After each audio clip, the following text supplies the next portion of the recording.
हमारी सभ्यताओं की तरह ही අපේ බැඳීම් අපේ ශිෂ්ටාචාර තරමටම පෞරාණිකයි වගේම පුළුල්. ජනාධිපති රනිල් වික්‍රමසිංහ මහතා අද පෙරවරුවේ නවදිල්ලි නුවර හයිද්‍රාබාද් මන්දිරයේදී ඉන්දියා අගමැති නරේන්ද්‍ර මෝදී මහතා හමු වුණා.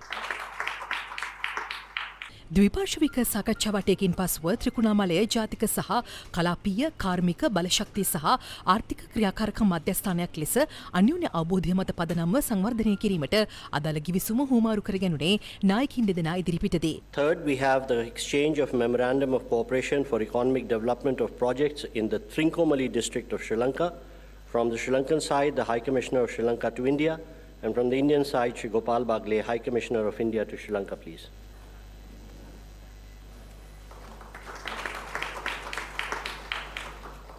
නායක දෙපළ එකඟතාව පළ කර ඇති ඉන්දු ශ්‍රී ලංකා හවුල්කාරීත්ව දැක්ම පිළිබඳ ඒකාබද්ධ ප්‍රකාශයට අනුව අන්‍යෝන්‍ය අවබෝධය මත පදනම්ව ත්‍රිකුණාමලයේ ජාතික සහ කලාපීය කාර්මික බලශක්ති සහ ආර්ථික ක්‍රියාකාරකම් පිළිබඳ මධ්‍යස්ථානයක් ලෙස තවදුරටත් සංවර්ධනය කිරීමට නියමිතයි. ඉන්දියාවේ දකුණු ප්‍රදේශයේ සිට ශ්‍රී ලංකාවට බහු නිෂ්පාදන පෙට්‍රෝලියම් නලයක් එලීම, ශ්‍රී ලංකාවේ මුහුදු ප්‍රදේශයන්හි හයිඩ්‍රෝ කාබන් ගවේෂණය හා නිෂ්පාදනය අද සිදු වූ හමුවේදී ඇති කරගත් එකඟතා අතරට ඇතුළත්. ත්‍රිකුණාමලය සහ කොළඹ වරාය අතර භූමි ප්‍රවේශය සංවර්ධනය කිරීමටද තීරණය කර ඇති අතර ශ්‍රී ලංකාව හා ඉන්දියාව අතර භූමි සම්බන්ධතාව ස්ථාපිත කිරීමට අවශ්‍ය ශක්්‍යතා අධ්‍යයනයකටද ඉන්දියා අග්‍රාමාත්‍යවරයා එකඟතාව පළ කර තිබෙනවා. हमने श्रीलंका में දෙරට අතර විදුලි ජාල සම්බන්ධ කිරීමේ කටයුතු කඩිනම් කරන්න අපි තීරණය කරලා තියෙනවා. ඉන්දියාව සහ ශ්‍රී ලංකාව අතර පෙට්‍රෝලියම් නල මාර්ගයක් ඉදිකරන්න ශක්්‍යතා අධ්‍යයනයක් කරනවා. මීට අමතරව ගොඩබිම් පාලමක් ඉදිකිරීම පිළිබඳවත් ශක්්‍යතාව පරීක්ෂා කිරීමට තීරණය කරලා තියෙනවා.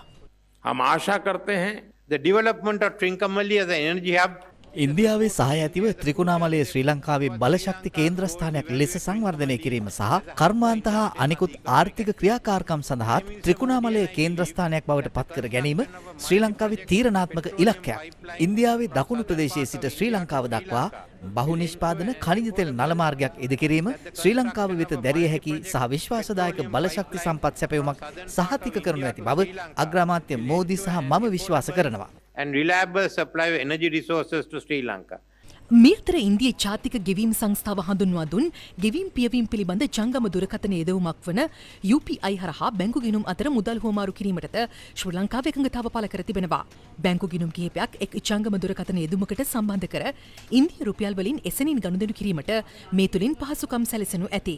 මෙම ජංගම දුරකථන යෙදුම සමග මේ වන විට සම්බන්ධ වී සිටින රටවල් ගණන 7ක්. මේ අතර අද නායකින් අතර සිදු වූ හමුවේදී ඒකාබද්ධ සත්ව පාලන ව්‍යාපෘතිය සඳහා වන අවබෝධතා ගිවිසුමක් සහ සම්පූර්ණ ඉදිකිරීමට යෝජිත සූර්ය බල ව්‍යාපෘතියේ අවසර පත්‍රයද හුවමාරු කරගත්තා. हमारी सभ्यताओं की तरह ही අපේ බැඳීම් අපේ ශිෂ්ටාචාර තරමටම පෞරාණිකයි වගේම පුළුල්. ඉන්දියාවේ අසල්වැසි ප්‍රථම ප්‍රතිපත්තිය සහ සාගර දැක්ම යන දෙකෙහිම ශ්‍රී ලංකාවද වැදගත් ස්ථානයක් ගන්නවා. අද අපි ද්විපාර්ශ්වික කලාපීය සහ ජාත්‍යන්තර ගැටලු පිළිබඳව අපගේ අදහස් බෙදාගත්තා. ඉන්දියාවේ සහ ශ්‍රී ලංකාවේ ආරක්ෂක අවශ්‍යතා සහ සංවර්ධනය එකිනෙකට බැඳී පවතින බව අපගේ විශ්වාසයයි. එබැවින් එකිනෙකාගේ ආරක්ෂාව සහ සංවේදීතාවන් පිළිබඳව අප එක්ව කටයුතු කිරීම අත්‍යවශ්‍යයි. අද අපි අපේ ආර්ථික හවුල්කාරීත්ව දැක්ම සම්මත කරලා තියෙනවා. දෙරටේ ජනතාව අතර සමුද්‍රීය ගුවන් බලශක්ති සහ ජනතාව අතර සම්බන්ධතාව ශක්තිමත් කිරීම මෙම දැක්මයි. මෙම දැක්ම සංචාරක ව්‍යාපාරය, බලශක්තිය, වෙළඳාම, උසස් අධ්‍යාපනය සහ නිපුණතා සංවර්ධනය යන ක්ෂේත්‍රවල අන්‍යෝන්‍ය සහයෝගීතාව වේගවත් කරනු ඇති. මේ ශ්‍රී ලංකාව කෙරෙහි ඉන්දියාවේ දිගුකාලීන කැපවීමේ දැක්මයි. लॉन्ग टर्म कमिटमेंट का We believe that India's growth ඉන්දියාවේ සංවර්ධනය අසල්වැසි රාජ්‍යයන්ට සහ ඉන්දියානු සාගර කලාපයට ප්‍රයෝජනවත් වනු ඇති බව අපි විශ්වාස කරනවා. පහුගිය වසර තුල ශ්‍රී ලංකාව ආර්ථික, සමාජීය සහ දේශපාලනික වශයෙන් අත්විඳින ලද අසාමාන්‍ය අභියෝග සහ මේ අභියෝග ජය ගැනීමේදී මා විසින් ප්‍රතිසංස්කරණමය ක්‍රියාමාර්ග ගණනාවක් ආරම්භ කළ බවටද මම අග්‍රාමාත්‍ය මෝදී මහතා දැනුවත් කළා. ශ්‍රී ලංකාවේ මෑතකාලීන තත්ත්වයේ සමාලෝචනය කිරීමේදී රටේ සෑම ප්‍රදේශයකම ජීවත් වන සියලුම ජන කොටස් වලට ප්‍රතිලාභ සැලසෙන අයුරින් යුක්තිය සහ සාධාරණත්වයේ සමග තිරසර හා ස්ථාවර සංවර්ධනයක් කරා ගෙන යන ආර්ථික ප්‍රකෘතියක් ඇති කිරීම වැදගත්. in all parts of the country.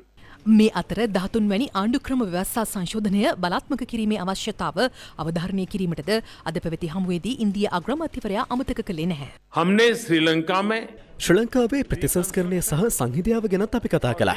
එතුමාගේ ඇතුළත ප්‍රවේශය පිළිබඳව වික්‍රමසිංහ ජනාධිපතිවරයා මා දැනුවත් කළා. ශ්‍රී ලංකා රජය දෙමළ ජනතාවගේ අභිලාෂයන් ඉටු කරනු ඇතැයි අපි බලාපොරොත්තු වෙනවා. සමානාත්මතාවය, යුක්තිය සහ සාමය සඳහා ප්‍රතිසංස්කරණ ක්‍රියාවලිය ඉදිරියට ගෙන යා යුතුයි.